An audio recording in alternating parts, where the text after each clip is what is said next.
Et parmi ceux qui sont montés également au créneau, il y a Philippe Bilger, magistrat honoraire, président de l'Institut de la Parole, qui a écrit un édito très dur dans le Figaro où il parle de lâcheté indécente de la part de Laurent Ruquier. Philippe Bilger, bonjour. Bonjour. Merci beaucoup d'être en direct avec nous sur Europe 1. Pourquoi cette montée au créneau aussi virulente contre Laurent Ruquier ? Parce que je trouve que l'attitude de Laurent Ruquier est à la fois indécente sur le plan intellectuel et tout à fait choquante sur le plan humain.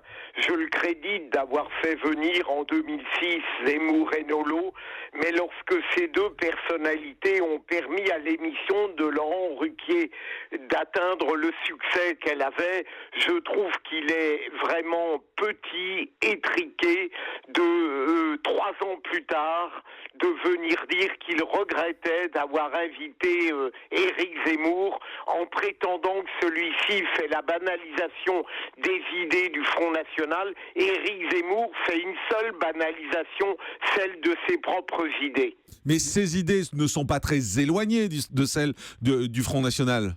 Ah, c'est tout à fait possible. Vous savez, même chez les plus grands démocrates, je suis persuadé qu'il y a certaines évidences, parfois proférées par le Front National, qui trouvent une forme de consensus.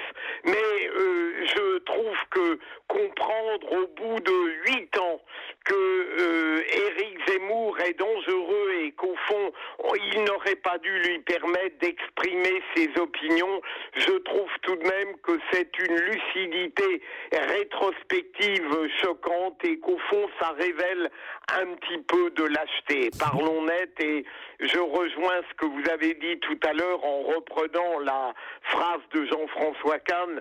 C'est la revanche d'Aymeric Caron, c'est très clair, puisque ça a été annoncé devant Léa Salamé et Aymeric Caron, mais Aymeric Caron fait plus pour l'ampleur du Front National qu'Éric Zemmour, c'est très clair.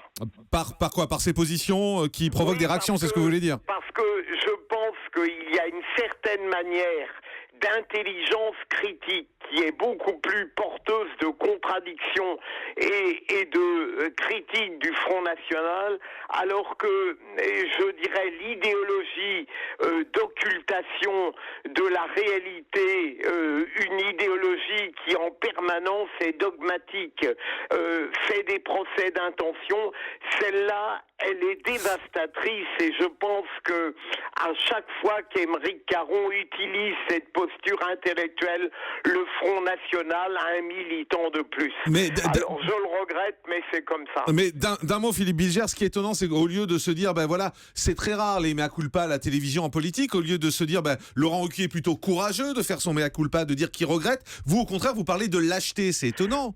Oui, je ne sens pas de courage là-dedans. Je sens au contraire un homme qui va dans le sens du vent d'une certaine manière. On est en plein débat des départementales.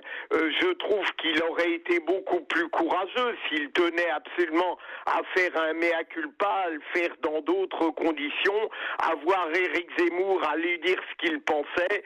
Mais là, je ne vois pas de courage.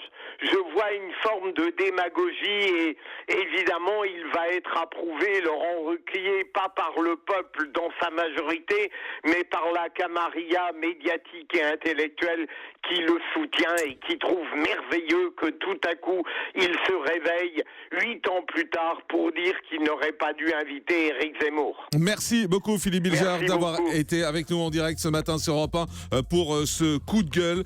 Philippe Bilger, magistrat honoraire, vous l'avez entendu, avec des mots très durs contre Laurent Ruquier. Laurent Ruquier n'a pas encore réagi face à tout ça. Je regardais tout à l'heure son compte Twitter. D'ailleurs, il n'a plus posté depuis un petit moment, donc il est fort possible qu'il réagisse aujourd'hui. On vous en reparlera bien évidemment demain. Et s'il souhaite réagir dans cette émission, bien évidemment, il est bienvenu demain pour nous donner sa position face à toutes ces attaques.